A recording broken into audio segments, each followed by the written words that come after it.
spells in Wulong are insanely broken and I have no idea why I don't see many people using it.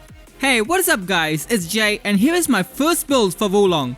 Like so many people are making builds around swords and breaking bosses with fatal strikes, and here I am just standing here and killing stuff with my magic. I don't see why people are complaining that spells and their damage is not strong at all. I have no idea what those people are talking about. I feel spells are a lot more powerful and safer than melee builds. You don't need to worry about getting in close and always having to make sure that you get your deflects perfectly executed, cause in New Game Plus, you will most likely die in just a few hits. If I see Lubu getting off his horse, I straight away start running. I can never parry and deflect perfectly all the time. I'm one of those people who likes to kill things before it gets out of hand. Don't want to waste time parrying and attacking slowly. I like to go in and hit them with everything I have. You could see in the background, I can kill Lubu using only spells before he even gets off his horse. Now that's what I'm really talking about. I'm not using any Graces gear or even 5-star gear. This is all on 4-star stuff that you can get from leveling up your allies and getting their armor set. With this build, I can truly feel like I can kill everything super quickly. There's a lot we need to have set up to ensure that our spells are going to be this powerful, so let's get right into the build. As everyone may be aware, the strongest weapon right now is the Gutting Blade. This is one of the best weapons for breaking the enemy's spirit and performing fatal strikes. The only reason I'm using this is to take care of the humans easily if I ever need to. Your spells still should be more than enough for this build. But let's go over the armor set that we'll be using. We use the Strategist of Genius set. This set gives you a lot of damage bonuses and negative effects on the enemies. We get increased status effect accumulation on the enemies. We will hit enemies with the power drop every time we hit them with a fatal strike. This will reduce all the damage that they deal to us. It's not very significant as bosses and enemies can still kill you very quickly even if they have this power drop debuff, so you still need to be careful. We also get increased duration on all of our negative effects, and then damage amplification will also be inflicted whenever we land a fatal strike. With this debuff we also be able to deal more damage to the enemies.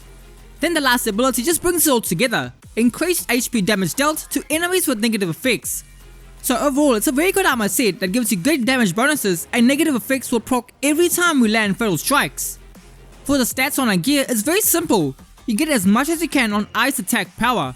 I found that ice is the strongest of all the wizard spells, followed by fire and then poison. Lightning is good as well as earth is really good as well, but water is the best. So ice attack power is a must. Then the other ones you need to get are damage to enemies with negative effects. Make sure to have at least these two stats across all your gear pieces, as it will significantly increase all of your damage from your spells. Then on your gear pieces, if you can get some of these unique stats, then it will be even better. What you want to look out for is anything that will proc a negative effect onto the enemies while you're using your Wizardry spells. Since we do a lot of damage to enemies with negative effects, and on our gear we can only inflict those negative effects on fatal strikes. So to make sure that we make full use of the set and the stat bonuses, we need to get a few stats that will proc a negative effect whenever we land a spell. What I have on my pieces is damage amplification on Wizardry spell. This means every time I land a spell, they will be hit with a damage amplification debuff. Since we constantly will be using our spells, we will always have this effect on the enemies. And on one of my other pieces, I have power gain on deflecting a critical blow. I would have liked it if I gotten this effect on a Wizardry spell activation, but we will still proc it a lot as we can easily deflect critical blows. Those are the only important stats that you will need. Then get whatever other stat that you prefer. If you like to use fire spells, get more flame attack power. If you like to use poison, then get more toxic attack power, and so on and so forth. For your accessories as well, try to get the stats that you have across your gear pieces. I know that there's a way to re-roll these to get what you want, but I just kept it to what I have to keep it simple.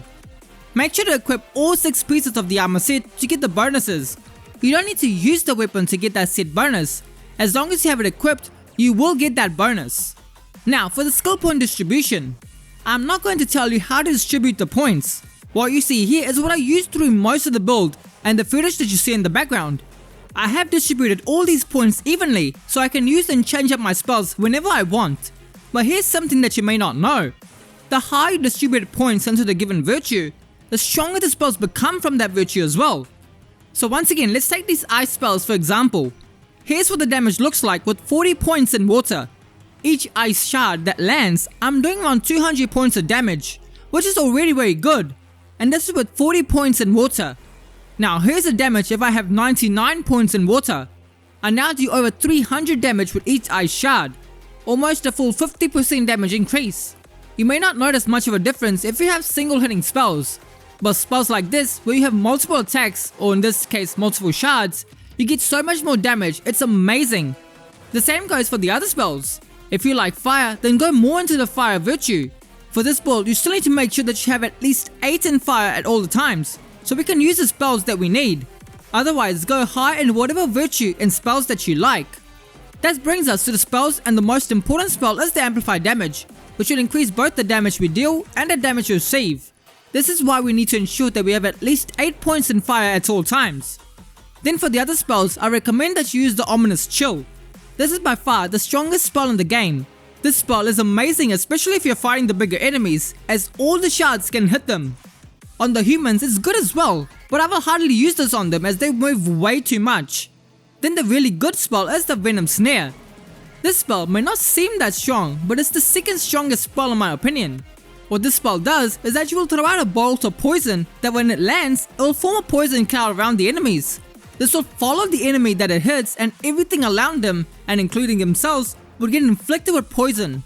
This is the best way to take out the smaller mobs of enemies, as they'll be all packed together and the poison will spread to them very easily. Then, just a tick damage from the poison cloud is more than enough to deal the killing blow. Especially on humans, nearly every single one can be poisoned very easily, and the tick damage is enough to slowly kill them. Also, one thing I noticed is when you apply poison, is that any negative effects on the enemies that you apply will not lose their duration until the poison is depleted. I don't know why this is, but it's amazing. You can see that no debuffs on the enemies are getting depleted because the poison is still on them constantly. Also, another good spell in the water virtue is the Phantom Icicle. This is good especially on the human enemies, as it will make the targeting super bad. The enemies can still chase you, but once they initiate their attacks, they cannot follow you with it. You can see that this red attacks will usually follow me around and track me wherever I go and precisely hit me. But since his targeting is off, he can't really track me with his attacks once they're initiated. And since poison prevents any negative effects to not lose duration, they will have crap targeting the whole time.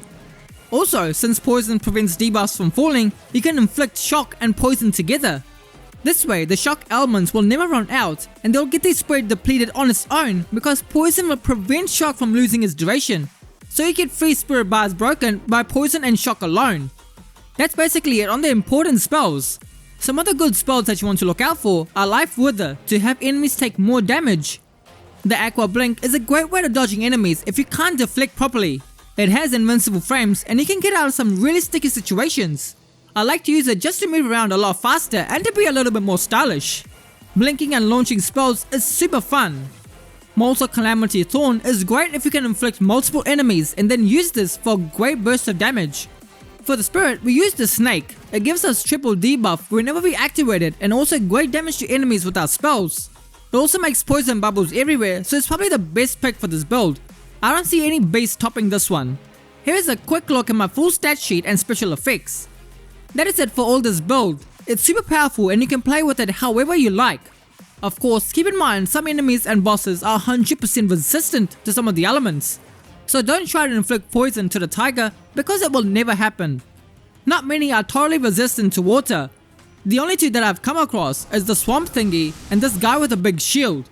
But that just makes it better because the more resistant they are to ice, the stronger our poison will be, as poison beats ice. For the human enemies, it's still best to use the martial arts on your sword to break them easily. However, the poison can slowly drain them anyway. If you want to play it safe, you can certainly do so. Spells are certainly strong and I hope everyone will experiment with them more and I have more crazy builds made with them.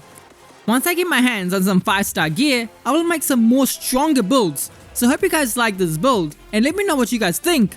I would love to hear from you all. I will catch you all next time.